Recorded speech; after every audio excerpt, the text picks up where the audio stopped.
baka naman may nag-report na talagang nagpapasabong kayo dyan. Sabi nila, meron daw tumawag sa kanila. Tinanong ko sa Santa Maria Police Station. Anong paliwanag nila, Kap? Ang sabi nila, may tumawag daw din sa kanila, kaya pumunta sila doon. Dapat tumimbre muna sa inyo kasi papasok sa lugar ninyo? Yes, Sir Ben. Kailangan kasi they have to observe yung protocol. Yes. Ang nakandak kasi ng raid, yung grupo ng isang opisyal sa illegal drugs. Wow, mukhang may problema yan. rito, Kap. Anti-illegal drugs pumunta sa lugar. Ang ginawa, ginilitan yung mga manok. Mukhang mga potoks kung tawagin. Ako po ay si Adelina Cruz, taga Pasunang Kaluyan, Hilltop, Zamboanga City. Ako po ay humingi ng tulong sa inyo na sana matulungan ninyo. Tungkol po sa nangyari sa amin noong October 24 na dito sa compound namin na biglang dumating na 6 na katao at nagpakilala po sila po ay mga pulis. Pagkatapos po, minura nila yung asawa ko, sinabi nila may sabugan daw. Tapos kinuha nila yung 6 namin na manok, tandang manok at kinatay nila sa harapan namin po dito sa bahay namin. Sana po, Sir Ben Tulfo, matulungan mo po kami. Bakit ka lumapit sa akin para magreklamo dito sa manok na kinatay na mga umano'y pulis? Kasi parang may mali kasi. Gusto ko mabigyan po ng yung anesthesia kasi pinatay lang nila yung manok namin na wala naman sila ebidensya na may kami doon sa bungan. Kasi yung asawa ko, kasi hindi siya masyado, minsan hindi siya makatulog, iniisip niya yun dahil sa mga manok nangyari sa amin, mabuti daw sa manok lang, hindi sa amin nangyari. Hindi kami pinatay, gano'n. Kaya sabi ko, maglapit na talaga ako sa inyo, magreklamo. Hingi ako ng tulong po. Kasi gusto nila dalhin yung asawa ko, lagyan nila ng posas kasi. Gusto nilang hulihin ang asawa mo, dalhin sa presinto. Pusasan. Opo. Bakit daw? Dahil Gusto may nila sabong? Tupada?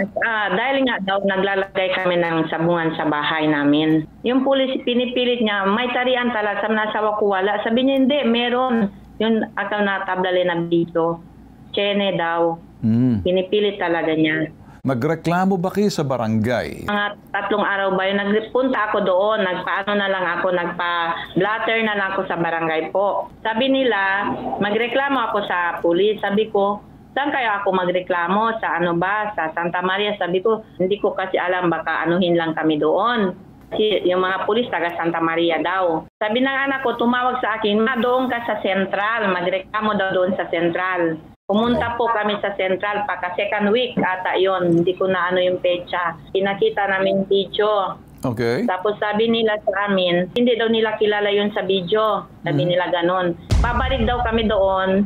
Pag meron na kami ebidensya yun, maghanap daw kami sa ibang bahay, baka may video, yung makita talaga yung service nila, para balik daw kami doon sa kanila, doon sa Central. Okay. Tapos, nag-isip-isip ako, pumunta ako sa sa FLEP naman, dinala ko yung video. Baka may kilala sila, nakilala nila yung pulis doon. Kasi meron man doon pulis na walang mask, yung nakababa, yung naka-blue. Sa human rights po kami pinapunta. Okay. Ngayon, sa human rights kami, kaso lang, maghinihintay pa namin na magtawag sila kasi pandemic daw. Alright. Una, hindi kilala na mga police station sa Santa Maria o doon sa police station na pinuntahan mo kasi yung mga tao sa video, sabi nila hindi nila pulis yun or hindi nila kilalang mga pulis. Yeah. Entonces, yung mga tao na yun, hindi sila pulis kasi ang mga pulis makikilala nila doon sa kung sino man yan. Baka ibang mga tao yan. So, ang aking nakikitang motibo, may galit sa inyo. May galit sa mister mo. Hindi kaya ang mister mo nakabenta doon sa mga bumili ng manok tapos puro talo yung manok na nabili sa inyo, sinabong nila tapos puro na talo kaya nabuisit. Hindi kaya? Hindi kaya, sir. Kasi ngayon itong ilang taon, 2 years na wala na kami nakabenta, sir. So 2 years na wala nang Hindi benta? na kami nakabenta. Noon pa yun, noon. Noon pa? Noon kasi magbili sila. Itong Okay. year, last year pati itong year, wala kami nabenta manok po. Baka naman may nag-report na talagang nagpapasabong kayo dyan. Sabi nila, meron daw tumawag sa kanila. Texas na tupada, panlaban, meron ba nagbebenta ng mga manok na panlaban din? Wala So, kayo lang nagbebenta ng manok na panabong?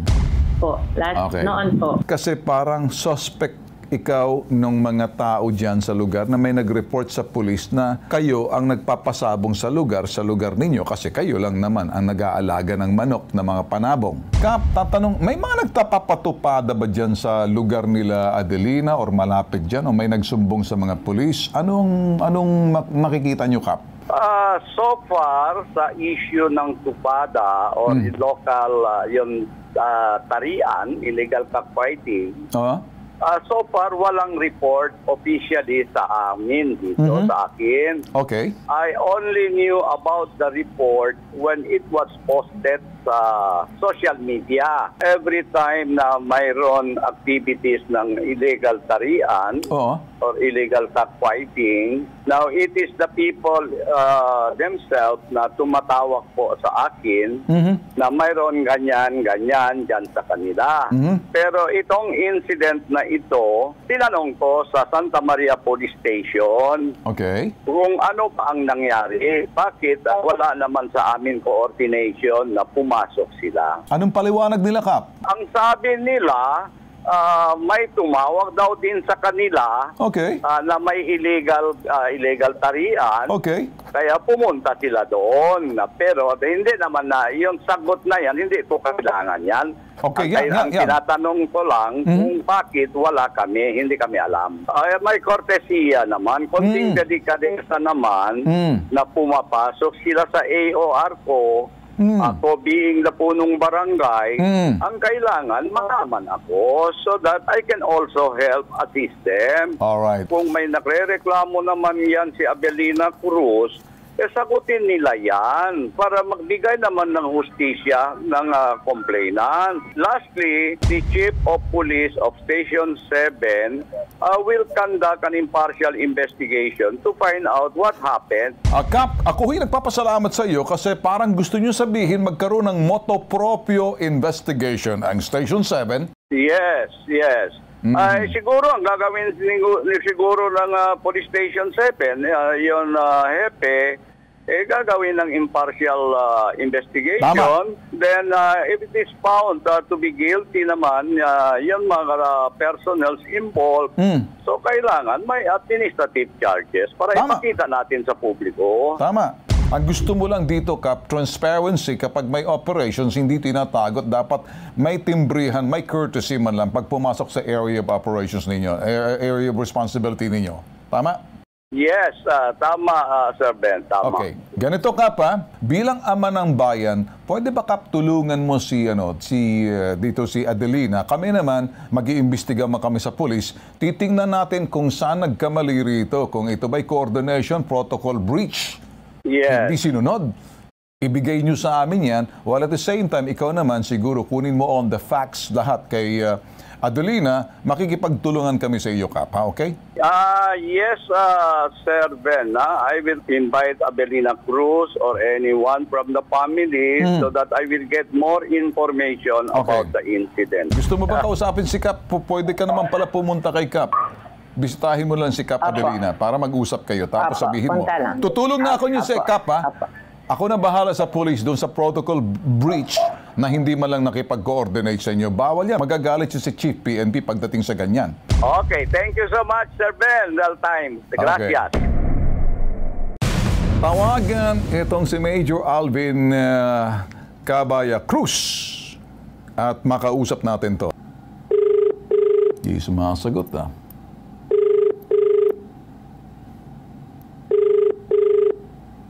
Ayun, napapakinggan mga boss, telepono, nag-ring lang. Ano bang merong sasambuan? The subscriber cannot be reached. Please try again later. Hindi pa tayo natatapos dito. Ngayon, nakumpirma natin na talagang mga pulis itong mga pendong putok sa buko. Ang dapat, Adelina, mabayaran ka sa mga manok na kinatay nila at kinakailangan sila'y masuspinde administratibo sa kanilang ginawa. Kami mag-iimbestiga sa bitag dito, yung sinasabing lapses and breaches. Yung paglabag doon sa sinasabing walang coordination, walang courtesy, hindi transparent ang ginawa nitong mga pulis na to.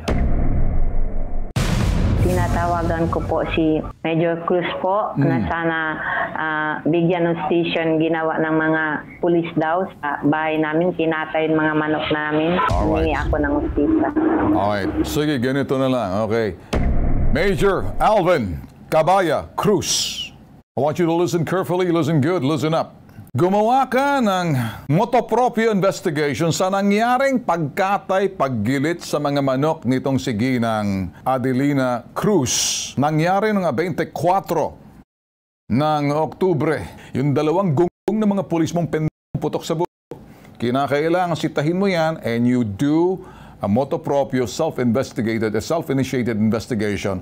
Bibigyan kita ngayong pagkakataon muna. I wish you na mapanood mo to. Kung hindi, diretso kami sa itaas, papuntay sa baba. So in the meantime, mga bossing, kami ho nagsasabing abangan nyo lang ho to. Mga reklamo ho ng mga simple totoong tao, malalayo ho sila. Lunes, 15 ho ng Oktubre, nang makausap raw ni Adelina mga police Santa Maria Police Station, Zamboanga City, sa harap mismo ni Cap. Nais daw makipag-ayos na mga police kay Aling Adelina. At handa silang bayaran ng mga manok na kailangan na kanilang ginilitan. Sus Mariosep. Humingi raw ito ng pasensya kay Aling Adelina dahil sa takot sila'y mawala ng trabaho.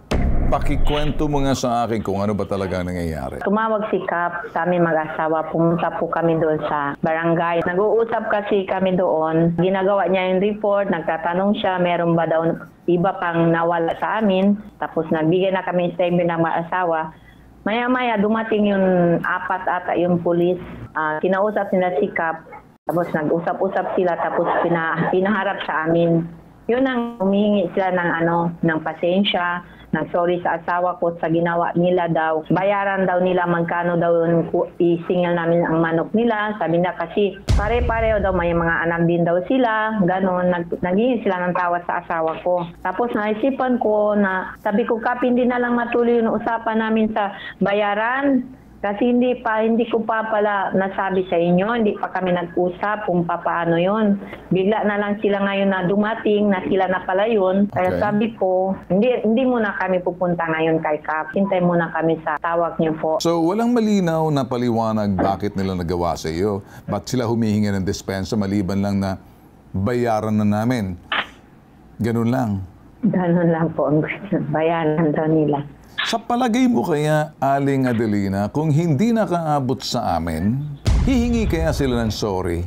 Babayaran kaya nila yung mga manok na kanilang pinatay? Hindi talaga po. Kasi yung nag-interview sa amin sa anak ko, sinabi ng anak ko, okay lang kung pumunta kayo dito sa bahay namin at bayaran nyo ang manok namin, okay na sa papa ko. Parang isang buwan na, hindi nga sila pumunta. Ikaw ba'y papayag na gano'n na lang at bibigyan ka lang ng bayad sa mga manok na kanilang kinatay? Yung bang manok na ginilitan nila, napakinabangan nyo man, natinolan nyo man lang? Ginawa nilang adobo sa compound. Minuto na lang nila. Pinasawa ko, hindi niya kinain. Ano ba nangyari dito, Kap, nung Lunes? During our last interview, according to them, the personnel from the police station 7, Santa Maria, conducted raid in their area for alleged illegal cockfighting.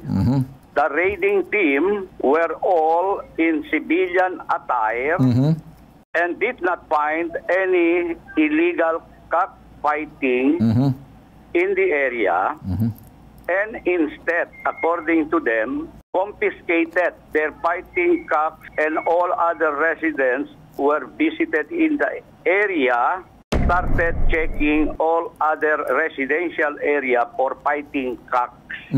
So, pumunta yung mga police involved doon sa sinasabing, raiding team, quote-unquote, dahil may reporting party na nagsasabing may illegal cockfighting or tupadahan. And then, they arrive in the scene, dumating sila doon sa lugar, wala naman. Correct, Sir Ben. Okay, so nangyari, Kap, wala naman talagang tupadahan. Ang nakita lang nila, mga manok doon, no? wala namang masama mag-alaga ng mga fighting cocks kung wala namang illegal na sabog, tama? Yes, tama, Okay. Sir Ben. Okay. The question, Cap, ganito. Don't you think hindi tama yung ginawa ng mga pulis natin? Kasi in the first place, dapat sila ay nakipag-coordinate muna sa inyo na gagawa sila ng operations. When the raiding team knew that the complainant was here at the barangay, they want to go to the barangay and talk to the complainant. But before I accepted their presence here, I asked the spouses, Raimundo Cruz and Adelina Cruz, if they are willing to talk. And the answer was yes.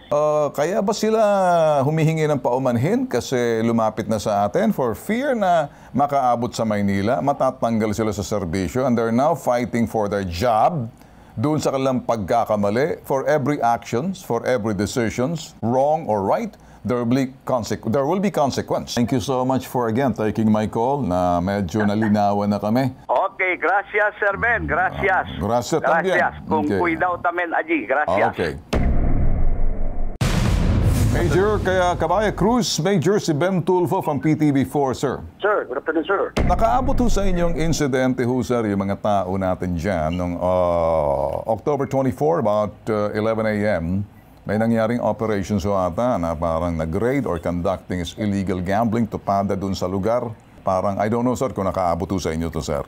Bali na ano ko lang po, nakita ko lang po sa post after 2 days yata yun. Parang Okay.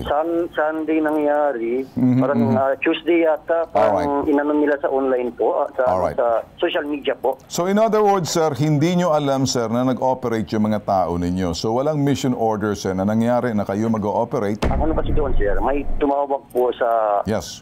operation po namin sa hotline na may illegal gambling activities Yes. po doon sa Luyahan, Pasunanga po. Okay. Nung nalaman ko po, sir, pina-explain ko doon sa explain in writing doon sa chief ng Intel po regarding doon po sa insidente na allegedly po nung dumating sila, yun na nga po nagtagbuhan ng mga tao at naiwan po doon yung mga manok po na yung So therefore, sir, confirm na may reporting party concerned citizen na may nagaganap na dalawang illegal activities, illegal gambling, tupadahan, tawag sa Tagalog dito, sa tarian sa inyo dyan sa Zamboanga. So, nag-respond yung mga police natin, sir, dumating sa lugar, nag-negative doon sa Kabatangan? Yes, hindi, sa Luyahan, sir. Luyahan. Sa Luyaan. The second area, sa Pasunangka. So, sa Pasunangka ba, sir, lumabas, nagpositibo tayo ron? Kasi parang sinasabi niyo, nagtakbuhan yung mga tao? Yun po yung allegation po ng report. ng po, sir. Yes, sir. Yes. Okay. So, yung report ho, the man on the ground reported to you, doon kung sino man yung raiding team or yung respond team ninyo, sir, na rumisponde sila, may mga nagtakbuhan. Yes, sir. Correct po, sir. Okay, dahil wala silang naabutan. So, sir, anong nangyari doon, sir, na parang sabi ninyo may mga patay na manok na nakita na lang? Yung report po sa akin ng Intel po namin, na pagdating nila po doon, patay na po yung manok, sir. Yung mga talo. Yung mga talo. Yun ang mga natalo, patay na yung manok. Okay. Meron, sir, information ako na natanggap. Siguro, sir, dahil hindi nyo naman alam. Meron ho ba kayong pulis na pangalan Alexander Miguel? Yes, sir. Anong Sir, ranko ho ni sir. Alexander Miguel? Patrolman, sir. So, Patrolman. Patrolman Alexander Miguel, pati si Police Corporal Albiso, sila ho yung nasa video, nanggigilit ho sila at kasama ho sila doon. Kung may po tayo, sir, hindi ko po ito-tolerate na na hindi po tama yung ginawa nila na if ever na totoo po yung, sir, na sinabi niyo, sir, na may video, ako po mismo, sir, ang magpapile ng kaso po sa kanila, sir. Mahirap na to, sir. Pag internal affairs nang pumasok dito, ano ang ina-expect ho namin sa inyo? Bali, sir, kung ano man, sir, yung ko, sir, kung pwede, sir, puntakin ko yung complainant. Sige, sir. Kahit ako mismo, sir, samahan ko, sir, Sige, sir. samahan ko doon sa either sa Rias o sa Plek ba, sir? Okay, sir. Yan yung ko, sir. Kasi, sir, pag kami, sir, maganda ng investigation, parang may bias yata. Okay, sige, sir. Namin yun. Okay. Yan po yung po. Okay, sir. Sir, maraming salamat at i-notify ko na lang si Aling Adelina Cruz na may darating ho. Kayo mismo mag-i-investigate nito. And then, we'll step aside muna, sir, to give you the time to investigate and rectify the mistake. Okay, sir? Okay po. Likewise, sir. Thank you. Mrs. Adelina Cruz, narinig mo lahat, napapakinggan mo yung usapan namin. Opo. Alright, Si. antayin mo muna kung anong gusto mo, kakipag-usap ka kay Cabaya Cruz, kay Major Cabaya Cruz, kasi sila mag-iimbestiga. Kung hustisya ang kailangan mo, kung katarungan ang kailangan mo, kung gusto mong bayaran nila, panagutin, magsisi sila, nasa sayo. Kung sakaling niloko ka nila, sumbong ka agad sa amin. Kikilos na kami. Wala kaming sasantuhin dyan sa istasyon na yan. Okay? Opo. Opo. Maraming salamat po. Espera lang Maraming contigo. salamat pala. Si cosa, well, develop. Si. You espera Espera lang lang. contigo. Si. Alright, sige. Gracias contigo. Gracias Buenas también. tardes. Ito ho, nag-iisang pambansang sumbungan. #ipabitag mo kay Ben Tulfo.